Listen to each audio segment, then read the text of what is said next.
top 32, into top 8, into top 3. Now on the podium guaranteed, but they want to go further, and they have to get through Arrow and Himwy to be able to do it. So here we go, Apocalypse, Chronix versus the Kaya and Olgrim coming out from Himwy and Arrow, which is a change from what Himwy led with in Winners Finals on the Terros. Just playing these beefy legends, but in this case, switching over to the Spear and the Bow instead of the Axe and the Hammer. Maybe in preparation to have like a different counterplay if they get through Sire and Vortex to fight against Keith and Tiger and Ham. Sire right now looking for just a way to kind of like change up that position off stage. Elo somehow making it back on. Not enough knockback for that to actually KO. Comes back on there, gets that anti-air, and now Siren left weaponless, has to find a way to be able to land in the midst of two blue team opponents, and guess what? Still picks up those gauntlets, still going to be swinging another day, and I'm surprised that GCD light didn't connect. Yeah, I was also surprised that Haymaker connected and knocked out in the way that it did. Sire and Vortex take down the blue team down to 4 stocks. Sire can follow shortly afterwards, but if he just gets one combo started with the blasters, that could be pretty huge. A risk in 2s, oh wait, downlight sidelight was pretty huge. Yeah, a risk of 2s is always that like if you try to hold on to your super damage stock for too long, it might be too late for your teammate by the time you come back. And look at that, Vortex almost going down during that entire time that Sire was trying to recover. Actually, he just does go down. That's huge. Arrow and Himwy bring this back.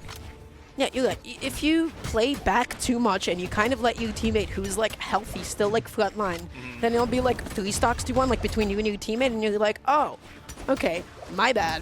Yeah, and it is actually like depending on the teams that you see. It was this the first time I saw this was with the none other than the famous Boomy and Sandstorm, where you would watch Boomy just really drift off the stage in fast fall because his stock wasn't ready. He just didn't want to get hit by a weak hit like knockback and spend 50 seconds coming back to the stage. It just might be more efficient getting back on and actually being able to be in the game and not have to spend all that time getting back on. But right now, who's getting back on? It's Ella. No. He hears you say that, he says no. Nope, not at all. Himwy, perhaps, maybe you have a chance. Ooh, touches with down air, tries to get that ground pound. Able to still touch the ball. Who's coming back? It's Himwy. Oh wait, he did actually. Dang it. I don't have what you have. yeah, I can't do it. I wanted to equalize the game there. There we go. Sire hits. But Vortex is super damaged, trying to go for some risky recovery plays there, and Arrow just calls him off the down stage, barely survives with the defense, and Sire gets hit by the ground pound. Is Arrow going to go for the double knockout here? Himwy does walk forward with the sideline, and Sire gets spooked away. Oh, and now it's 1v2. Okay. Yeah, Himwy, unfortunately, just going to be flipping that around, ends up hitting the own teammate, but that's totally okay. Arrow and Himwy taking out game number 1 pretty quickly. In fact, that was a pretty fast game. Yeah, and it was relatively convincing too after the first set of edge guards. Red team opened up with a pretty solid lead, and then Arrow and Himwy kind of put together the team combo potential that I think that we weren't sure that they had, and now they're showing that they have. Now that they're up against Sire and Vortex, so let's see what happens going into game number 2 if that continues that way. Man, we are just low on dexterity all across the board. They're all either 3 dex or lower. Actually have 2 decks from Arrow. There's a reason to go for dexterity on Axe, and that is grounded downlight or grounded down air will then combo into downlight. But that's like the only reason. So if you don't care about that, you might as well just go for some other stat. I feel like also especially like in 2s where you don't necessarily get to have like all of your 2 pieces. In fact, when you can always get like interrupted, it might be nice to just have like a little bit of extra like defensive points. Yeah, and in this case, it's kind of interesting seeing that dynamic there. I mean, never mind. Arrow's actually a dex stance? Well, whatever the case is. I know. Yes, when you're in 2s, you can kind of worry about the fact that your really tight combos don't connect because you have a teammate that's covering off of every one of your strong hits. And we see that going into this game 2. Arrow and Himwy up 6 stocks to 4. Yes, barely survives there. Yeah, just passing it off, saying, okay, maybe you can go out there, Sire, you can maybe get that ground pound. Didn't actually get it that time around, though. Looking to clean that up with a recovery, looking to get that anti-hit as well, but Himwy keeps on landing nice and safe. Himwy backing off a little bit here. Sire going to be launching him off stage, tossing out the weapons, but then finally picking up some blasters to his name. Arrow has hit so much off of this stock here that he's been holding on. 4 sidelight nairs collectively between both the red team's opponents. Finally, Himwy goes down, and Vortex is able to get the double knockup, but that was only after going into orange and what felt like should have been 2 stocks cleared out of the way 30 seconds ago. And the blue team still has their lead. Let's see if they can hold on to it here. Yeah, now it's time for Vortex to play back nice and gentle. You do not want to put Sire in this 2v1 at the moment.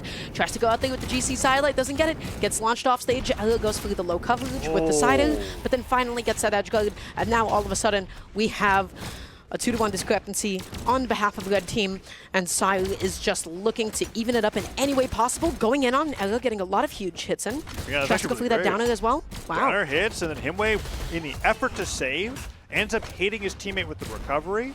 Neutrally comes through there, puts on a ton of damage. It's not going to knock off the top just yet, and he does actually dodge into gravity cancel sidelight to over Vortex's down sig. But this is actually a really close match, because at any point in time, anybody on the blue team can go away, red team at the lead. It is now the point where this is rough. Oh, the neutral sig actually hits out of the sidelight nair. Their team combos in those situations are perfect. You always talk about how you want to go for those in a 1v2 during that respawn timer, but it's actually such a small window. Vortex gets the double KO. Okay. This one's tough. It is. Very clearly, that is the weak link that you have to focus on, and Elio's going to do just that. Tries to get in there. That's not going to be enough to KO that time around, though. Fishing for that D-Sig. My goodness, gets a little bit too hungry. They saved a little bit too much dip on that chip until Vortex ends up losing a stock off the top, and now it is a 2v1. Blue team, nice and pretty, nice and comfortable. Sire going to be probably put into the blender sometime soon. Ooh, we'll see about that. Recovery hits. He gets caught being really high in the sky, has nothing left for him. They actually both miss the landing there. Himwy hits one recovery, Arrow's going to go for the dodge in the other way, and as long as they keep starving up the weapons, I don't think they have much to worry about.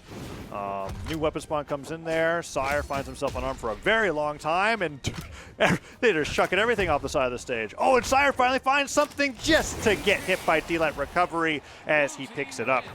That's going to be a 2-0 lead here in one more game, and Himwy and Arrow are on their way to grand finals.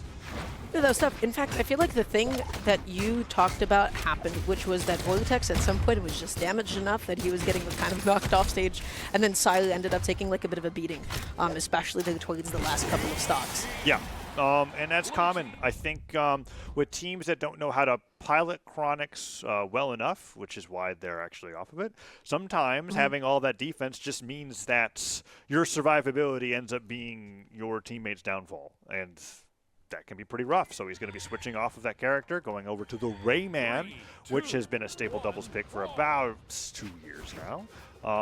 Switching over those that cannon to axe to be able to better fight against the heavy-hitting weapons of Himwy and Arrow. Here we go. Let's see if they can bring it back. Vortex are getting pretty aggressive here as the Rayman.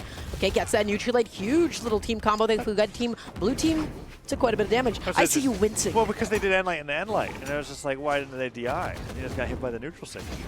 Maybe they did, I just didn't notice it. It's like, it's funny because even though you unlock the ability to, you do have to have your hands on your controller pressing buttons to do it. Otherwise, they could just You're asking a lot out of me at this point. You're asking for a little bit too much. That's a tall order, pal. And then they ended up getting hit by a good amount there. I get hit, and I just like drop my controller. Like, you know what, dude? That's fine. You got it. Just like watching it, and they like missed the first follow-up, and you're like, wait, I could have jumped out of that, and then you just get hit again.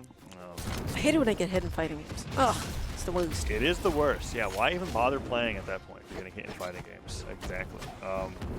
Falling side air from Himwy doesn't hit, and Vortex is actually doing fantastic after the switch. But we see this game state before in game number 1, and then Arrow and Himwy usually do this, where they separate one and then they go for the team combo on the other. Sire managed to get away that time, though. I do like the fact that Vortex was like, all right, you know what? I know that I can't make it back onto the stage. I'm just going to is that what you were KO. giving a thumbs up to? I'm just going to SDS as fast as possible. I'm going to make sure that I put myself back into the game, because when Vortex is in the game, guess what? He's gaming. Getting a lot of hits in with that axe. Okay, backing off a little bit, trying to scout out that side. Gets that neutral light. Pretty big hit there. Vortex is putting in a lot of work this game. Yes, he's doing a lot of work, and he's playing around his teammate a lot better. Because I think if he didn't do what he did, Sire could have gone down sooner than that. So, although he still goes down pretty fast. And that ground pound covers Vortex's recovery. That's going to be a 4-stock to 2 lead. Oh, no. And team combo coming in on the Sire, potentially. Weapon throw into axe recovery. That's a ton of damage. It's a ton of damage, but now the question is, as always, how do you close? That's going to be one stock off the top there. Okay, and now it's time to focus on Himwy. Gets that down into the side as well. That's not going to be enough to do it. Himwy makes it back on. Elgo backing off a little bit to the right side, making sure that Himwy has a nice and safe way to get back on. Is that going to do it? Yes, it will be. And now it is one stocks apiece. It is definitely doable for the red team at this moment. This deficit is not, insurmountable. It is not. It's just going to be a matter. Oh, but the down to gets. Okay, Arrow goes for the side second on the landing there. It is really who gets their team combo first. Then they're kind of fighting isolated 1v1s on either side. Got the stuff recovery, but then saved by his teammate. Okay, Sire the most damage on the field. But he gets the double Sire. Arrow, does he have the jumps to make it back? Has to dodge the weapon throw. It was Sire who gets knocked off stage all along. The double Sire edge guard. Himwy's got to do it. Okay, he gets one. Can he get Vortex as well? Let's see what we got here. Vortex going to be initiating first, waiting for that whiff, uses that as an opening to be able to get back in, uses up that dodge, backing off a little bit here. Nobody wants to commit to anything. That neutrally not going to be able to do it quite yet, though. And now Vortex left weaponless. You just got to wait. You got to be patient, and gauntlets come out. And then Himwy tosses his weapon out of the way, goes for the haymaker. The second one actually just works, and he takes a nap on a mushroom, and he says, we did it. Grand Finals is achieved. That was a really clutch 1v2 from Himwy, and honestly, probably the only player in the bracket that I can trust to do it. He had this edgeguard scenario that we're going to see at the very end here. This was crazy. Sire's, I don't know why he put the Mammoth out there, but when Vortex gets that down sig, he actually covers this chase dodge up with Sire so well, meaning that Vortex